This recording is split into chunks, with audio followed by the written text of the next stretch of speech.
américain.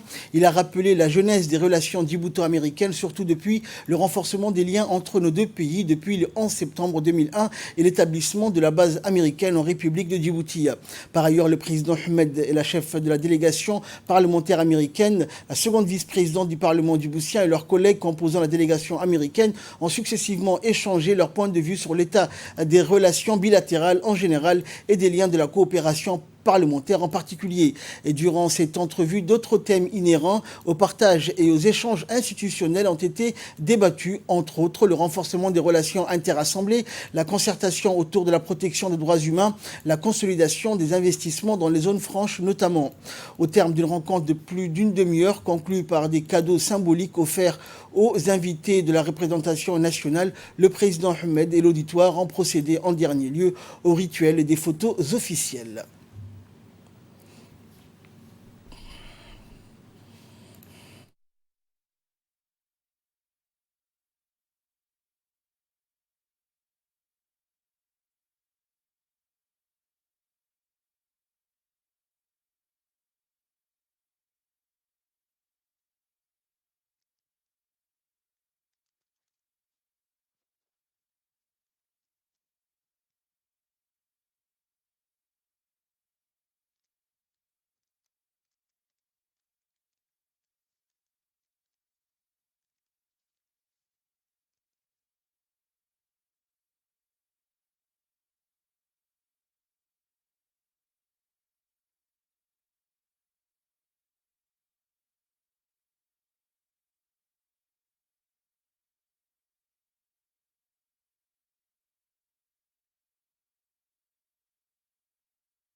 Et cette même délégation a été reçue par la suite par le chef de la diplomatie djiboutienne, Mahmoud Ali Youssouf. Cette délégation a été conduite par le chargé d'affaires de l'ambassade des États-Unis à Djibouti, Alexander Hamilton. Plusieurs thématiques, dont l'intensification de la coopération économique qu'entretiennent les deux pays, ont été abordées au cours de cette rencontre. L'appui que les États-Unis sont à même d'apporter à la République de Djibouti dans le cadre de sa mobilisation permanente en faveur de l'assistance humanitaire aux différentes populations de cette région, souvent en proie à des crises, a également été évoqué. À noter par ailleurs que les discussions ont intégré un volet dédié au renforcement du niveau d'échange et de collaboration des deux nations dans une série stratégique de domaines, notamment la défense et la sécurité. Le ministre Mahmoud Ali Youssouf a rendu un hommage appuyé à la jeune Ilhan Omar, députée américaine et haute vedette de cette délégation des parlementaires américains à Djibouti. Ilhan Omar, originaire de la Somalie voisine, est l'illustration parfaite que le succès et la réussite d'une personne sont tributaires du degré de persévérance dont elle fait preuve. Également dans l'actualité, le ministre de l'Intérieur, Moumin Ahmed Cheikh, a reçu hier la sous-secrétaire générale des affaires humanitaires et coordinatrice adjointe des secours d'urgence du Bureau de la coordination des affaires humanitaires aux Nations Unies, Ursula Müller. La sous-secrétaire a été introduite auprès du ministre par la coordinatrice résidente du système des Nations Unies, Barbara Manzi. Après avoir souhaité la bienvenue à la délégation onusienne, une brève présentation a été projetée expliquant le rôle important que joue Djibouti dans la protection et l'assistance des réfugiés et accueillis par la République de Djibouti depuis son accession à l'indépendance en 1977. La rencontre a permis également de passer en revue plusieurs sujets couvrant les défis humanitaires auxquels fait face la République de Djibouti, tels que les urgences humanitaires causées par les conflits régionaux, les épidémies dues au changement climatique ou encore la lutte contre le paludisme. En effet, les conditions climatiques difficiles associées au conflit, l'insécurité et les difficultés extrêmes dans les pays voisins ont poussé les réfugiés et les migrants vers Djibouti qui accueille actuellement et assiste à près de 30 000 réfugiés et demandeurs d'asile repartis entre les camps de Ali Adé, Holhol et Markazi. Le ministre de la Communication chargé des Postes et des Télécommunications, Radouane Abdillahi Bahdoun, a fait ce matin une déclaration sur la réforme et la redynamisation du secteur de la communication où des propositions de réforme institutionnelle, organisationnelle et rédactionnelle sont en cours. L'audiovisuel fait face, selon le ministre, à des circonstances difficiles depuis l'évolution phénoménale de l'Internet et du côté de la presse écrite engagée à respecter l'objectivité, la pertinence et la crédibilité pour mieux éclairer l'opinion publique rencontre aussi aussi des difficultés. Toutes ces réformes sont destinées à terme à améliorer le paysage médiatique de la presse écrite et audiovisuelle djiboutien. Des hauts cadres du département de la communication, dont le secrétaire général, le directeur général de la radio-télévision de Djibouti, Mahmoud Suleiman Hared, les représentants de la Commission nationale de la communication, les directeurs de la nation de l'ADI, ainsi que des proches collaborateurs du ministre étaient présents. On écoute le ministre. À Djibouti, les perspectives de croissance économique ont soutenu la modernisation de la communication, de la réglementation du paysage audiovisuel et de l'espace numérique, comme l'a souligné le Premier ministre lors de son discours des politiques générales à l'ouverture de la session budgétaire de l'Assemblée nationale le mardi dernier. Aussi, cet engagement national s'est traduit par l'accélération des activités menées dans le cadre de la redynamisation du secteur de la communication. Au niveau sectoriel, des actions ont été déjà entreprises en amont et nous travaillons toujours dans le but de concrétiser tous ces objectifs.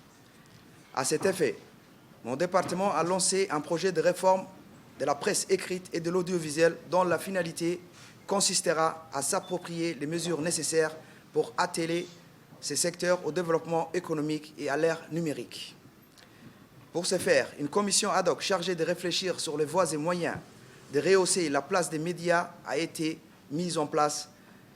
Elle est chargée notamment de réfléchir et de faire des propositions de réforme tant institutionnelles, organisationnelles que rédactionnelles. L'audiovisuel public traverse de nos jours des circonstances difficiles engendrées en grande partie par l'évolution phénoménale de l'Internet. Aujourd'hui, à Djibouti, personne n'est sans savoir que la télévision s'est retrouvée en arrière-plan face au numérique et à travers les réseaux sociaux, devenus principale source d'information. Partant de ce constat, un projet de réforme de l'audiovisuel a été pensé afin de permettre à la télévision nationale de récupérer la place qu'elle occupait avant l'invention du numérique. Depuis sa création, la RTD a su développer et multiplier ses domaines d'activité, citant à cet effet la multiplication des chaînes nationales, la couverture totale du territoire national et le passage imminent à la télévision numérique. La RTD prévoit de mettre en place des correspondants dans les pays de la région comme la Somalie, l'Éthiopie, le Kenya, etc. S'agissant du volet réservé à la presse écrite, l'évolution de ces secteurs, dans une époque propice à la mutation vers le numérique, est indéniable. Au niveau national, les organes de la presse écrite dont l'Agence djiboutienne de l'information sont l'Agence djiboutienne de l'information, la Nation, Al-Qarn et Djipost. Ainsi, nous avons mis l'accent tout particulièrement sur l'Agence djiboutienne de l'information, qui prévoit d'être l'un des piliers de l'information à Djibouti. Cette nouvelle vision comprend l'élargissement des services médiatiques, des qualités de l'agence, à l'instar de ses confrères, qui sera doté des moyens nécessaires pour fournir une couverture diversifiée dans tous les domaines de l'actualité. L'Agence djiboutienne de l'information échangera également par la suite avec les autres organes de la presse écrite djiboutienne. Parmi les actions qui seront initiées pour ce secteur, il est prévu d'élargir l'éventail des modes de parution, notamment avec le lancement d'une application téléphonique de la nation et la multiplication des points de vente physiques pour encourager la diffusion nationale du quotidien, la nation, et ainsi garantir un accès généralisé à l'information. Pour conclure, nous sommes persuadés que ces projets de réforme ne pourra que redorer le paysage de la presse écrite et de l'audiovisuel djiboutien. Je vous remercie. Toujours en nouvelle nationale, le ministre de l'Éducation nationale de la formation professionnelle, Moustapha Mohamed Mahmoud, a offert une visite du CRIPEN à la délégation conduite par son homologue éthiopien, le ministre éthiopien de l'Éducation, Geremo Uluka. À son arrivée, la délégation éthiopienne a été accueillie par le directeur général du CRIPEN, Saïd Nour, qui a proposé une visite guidée du centre. La visite a débuté par la revue de la frise chronologique depuis la création du CRIPEN en 1990 jusqu'aux réformes et les révisions curriculaires, ainsi que les productions éditoriales des plus anciennes aux plus récentes. Ce fut également l'occasion de revisiter les temps forts du centre, à commencer par les premiers manuels scolaires édités à Djibouti par des experts et des auteurs locaux suite à l'état généraux de l'éducation l'éducation de décembre 1999.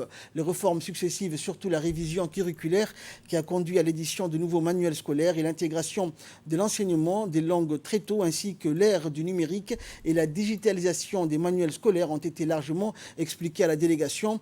Le ministre Mustafa Mohamed Mahmoud et son homologue éthiopien, Dr Geromo Uluka, ont enfin visité les centres de documentation et d'information, les locaux de la production assistée donc par ordinateur et les studios de la radio et de la télévision du centre de recherche, d'information et de production du ministère de l'Éducation nationale, appelé plus communément le CRIPEN, où ils ont tenu un rapide point de presse. Et justement, donc, durant ce point de presse, le ministre éthiopien de l'Éducation s'est exprimé. Il a remercié son homologue djiboutien et ses collaborateurs pour l'accueil et la disposition durant sa mission. M. Uluka a précisé que durant la visite des différents services éducatifs et du centre du CRIPEN, plusieurs sujets d'intérêt commun dans le domaine éducatif destinés à renforcer donc, la coopération djibouto-éthiopienne ont été soulevés. Nous avons découvert, a-t-il dit, beaucoup de choses intéressantes lors de notre visite et nous allons donc essayer d'appliquer dans mon pays, notamment le concept de la télévision scolaire et l'élaboration des manuels pour nos enfants. S'est exprimé également durant ce point de presse le ministre djiboutien de l'Éducation nationale, Mustafa Mohamed Mahmoud, que je vous propose de suivre. Nous avons discuté notamment sur la construction d'une école éthiopienne pour la communauté éthiopienne résidant à Djibouti. Et ils ont fait ce souhait de vouloir donc construire et donc créer une école pour la communauté éthiopienne. Nous avons également parlé d'un curricula commun. Puisqu'il est question de deux pays voisins, amis et frères. Et nous avons pensé également qu'en matière d'intégration, qu'il était également très important que nous puissions avoir un curricula commun qui nous permettrait bien sûr à ce que les étudiants djiboutiens puissent bien sûr continuer leurs études en Éthiopie, mais également vice-versa. Aujourd'hui, les pays africains, de manière générale, et au niveau de l'Union africaine, il est question bien sûr de mettre en place un curricula commun, homogène, reconnu par tous les pays africains pour que puisse y avoir cette parcelle, ces déplacements des étudiants africains d'un pays à un autre. Donc Djibouti et l'Éthiopie, en mettant en commun leur curricula, peuvent servir bien sûr de modèle pour que bien sûr ces étudiants puissent être mobiles et qu'il n'y ait pas bien sûr cette frontière, cet obstacle de diplôme entre pays africains.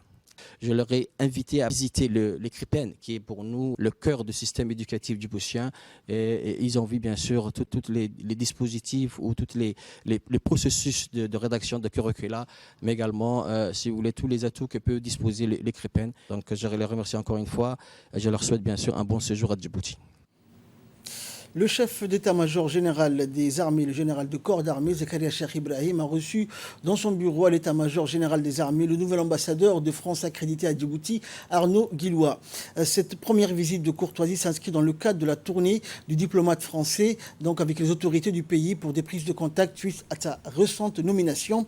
Après les mots de bienvenue, le général de corps d'armée a tenu en ce jour de deuil national français à exprimer au nom de l'ensemble des forces de défense et de sécurité djiboutiennes ses condoléances les plus attristé suite au décès de l'ancien président français Jacques Chirac qui nous a quittés donc jeudi dernier.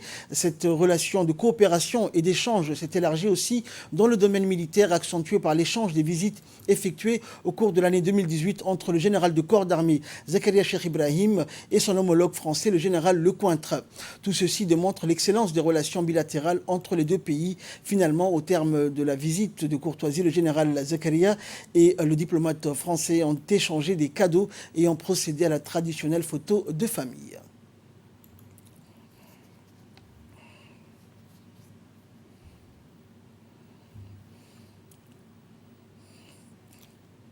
Diplomatie toujours, l'ambassadeur de Djibouti auprès du Royaume d'Arabie Saoudite, Diaïdine Saïd Bamahrama, a été reçu hier par le Dr Hatim Al-Marzouri, vice-ministre de l'enseignement chargé des universités en Arabie Saoudite, afin de poursuivre les résultats des précédentes rencontres de l'ambassadeur avec les présidents des universités saoudiennes et de discuter également de plusieurs questions concernant la coopération entre les deux pays frères dans le domaine de l'éducation, de l'enseignement supérieur et de la recherche scientifique. Les jumelages entre l'université de Djibouti et les universités du Royaume d'Arabie Saoudite a été un des points principaux des discussions. La Fédération djiboutienne de football a organisé hier soir la cérémonie de clôture pour la remise de lauréats de la saison 2018-2019 au Djibouti Palace Kempinski. Cérémonie donc qui a débuté avec l'hymne national et suivi d'un documentaire présenté par la FDF sur les projets les plus importants achevés la saison dernière. Et lors de cette cérémonie de remise de lauréats et des récompenses ont été distribués aux équipes et aux joueurs, tout comme des prix spéciaux qui ont été décernés aux invités et aux membres de la famille du football national. Rappelons que notre équipe de football national, l'équipe A donc, s'est qualifiée pour le second tour de qualification de la Coupe du Monde 2022 qui aura lieu donc au Qatar et se prépare également pour les qualifications de la Coupe d'Afrique des Nations pour 2021.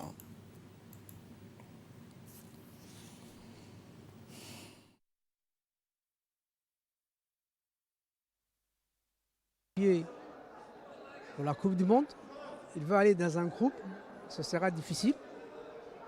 Mais j'aimerais lancer ici un appel aux sponsors, à l'État, ceux qui aiment le football. L'équipe nationale va aller dans un groupe.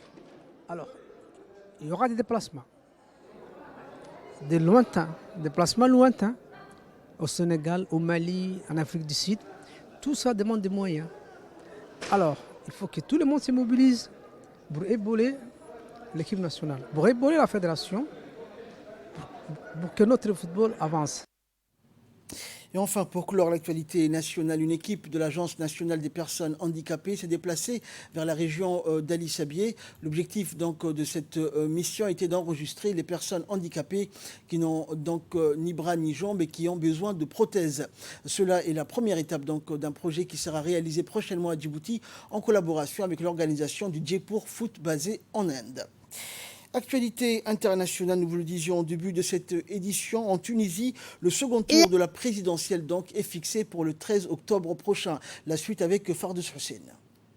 Chargé d'organiser les élections en Tunisie, l'ISI a confirmé hier mercredi que le second tour de la présidentielle se tiendrait le 13 octobre après des appels à repousser le scrutin lancé par le parti d'un candidat emprisonné. Le porte-parole de Qarawi, incarcéré depuis le 23 août, avait appelé mardi soir à ce que le second tour soit suspendu tant que le candidat resterait en prison.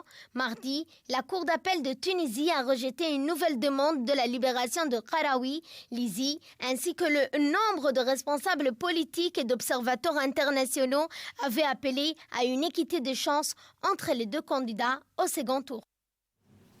Et enfin, les États-Unis ont annoncé hier des tarifs douaniers punitifs de 7,5 milliards de dollars de produits européens à Airbus, donc, et qui est revenu dans l'actualité après avoir reçu le feu vert de l'Organisation mondiale du commerce pour appliquer des droits de douane sur 7,5 milliards de dollars d'importation de l'Union européenne. Washington a immédiatement réagi en ce sens. Les États-Unis vont ainsi imposer dès le 18 octobre prochain des droits de douane de 10% sur les avions et de 25% sur d'autres produits industriels et agricoles importés de l'Union européenne, dont le vin français, le fromage italien ou encore le whisky écossais, selon une liste publiée par les services du représentant américain au commerce. Les olives en provenance de France, d'Allemagne et d'Espagne, les saucisses de porc produites dans toute l'Union européenne, le café allemand, les vêtements en laine fabriqués au Royaume-Uni figurent aussi parmi les biens ciblés par l'administration américaine. Le vin italien, lui, est épargné. Les taxes sur l'aéronautique ne s'appliqueront pas aux pièces détachées. Cela permettra à Airbus de continuer à produire au même coût dans son usine d'Alabama, mais profitera aussi à Boeing qui utilise actuellement des pièces détachées européennes. C'est tout pour ce journal. Merci de l'avoir suivi. Excellent suite de programme sur Télé Djibouti.